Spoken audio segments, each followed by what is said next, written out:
ఇంద్రియ సంయమనం ద్వారా ఆత్మశక్తి భాండాగారమును పెంపొందించుకోండి. సంయమనం అనగా శక్తుల అనవసరపు ఖర్చుని నిరోధించుట.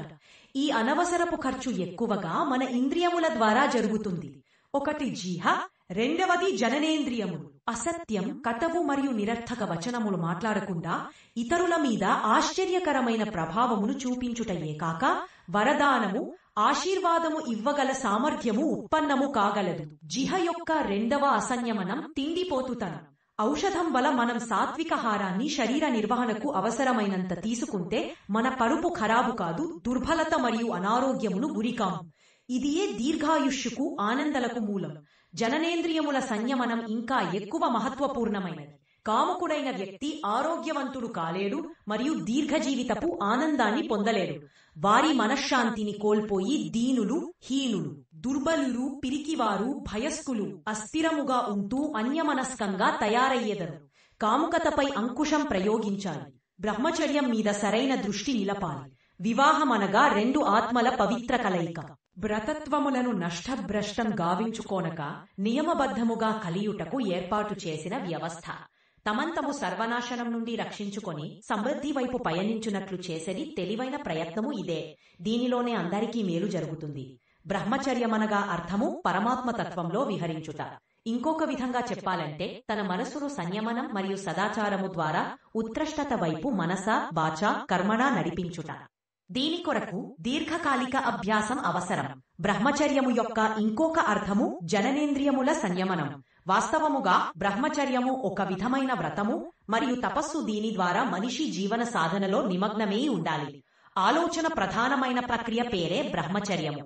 బ్రహ్మచర్యము వలన బుద్ధి తీక్షణమవుతుంది, ఇంద్రియాలు దూకుడు ఆగిపోతుంది, స్మరణ శక్తి తీవ్రమై మనన శక్తి అభివృద్ధి అవుతుంది, చిత్తములో ఏకాగ్రత కుదురుతుంది, ఆత్మబలము పెరిగి ఆత్మనిర్భరత, నిర్భయత్వము మరియు సాహసము వంటి గుణములు స్వతహాగా జాగృతమవుతాయి.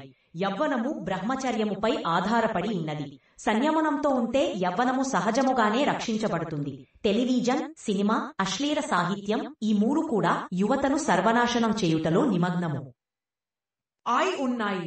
ఇవి అశ్లీలతను పెంపొందిస్తాయి, యువతకు చెడు మార్గమును చూపిస్తాయి. మీరు మీ గృహములలో టెలివిజన్ను చూస్తున్నారు.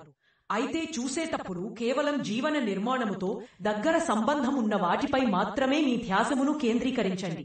కేవలం వినోదమునిచ్చే వాటిని లేక జ్ఞానమును ప్రసాదించు సీరియల్స్నే చూడండి. బ్రహ్మచర్యమును రక్షించు ఉపాయములు: విద్యానగకు ముందే నిద్రలేచుట, నిత్యం ప్రాతకాలము నడుచుట, పరుగెత్తుట, యోగాసనములు, ప్రాణాయామములు చేయాలి. 3. మొలకెత్తిన గింజలను ఫలహారంగా తీసుకోనాలి. నూనె, పులుపు, కారం, మసాలాను ఉపయోగము తగ్గించాలి. 4. ఏదైనా చెడువాంఛ కలిగించే ఆలోచన తరంగము మనసులో ఉదయిస్తే వెంటనే మనసులోనే నేను శుద్ధమైన ఆత్మను, ఇంద్రియములు నా వంశములో ఉన్నాయి, నేను మంచినే ఆలోచిస్తాను, నా సంకల్పము చాలా గొప్పది, నేను విషయవాసన పంజాలో చిక్కుకోనను, మనసము స్వచ్ఛమైన ఆపుకాన్ని కేవలం చూడవల్లేవాడు ఆది సాత్విక ఆలోచనలయందే నిలిపి ఉంచాలి. 7. ధర్మపరాయణునిగా ఉండుటకు సంకల్పించాలి. యువతుల పట్ల పవిత్ర భావన కలిగి ఉండాలి. 9. నాట్యం చేసేవారు, అభినేత్రులు ఆటపాటలు, నృత్యం, అభినయముల స్మరణ చేయలాదు. 10. మనదైనా లేదా ఇతరులు లదైన దానిని మట్టి ముద్దగా భావించాలి. ఆత్మ చైతన్యం ప్రాణములపై ఆలోచించాలి. అలా ఉంటేనే చెడువాంఛలు పారిపోతాయి. ధర్మపరాయణులుగా మారి ముందుకు వెళ్తామని, ఇతరుల కూడా ముందుకు తీసుకువెళ్తామని సంకల్పం చేయండి.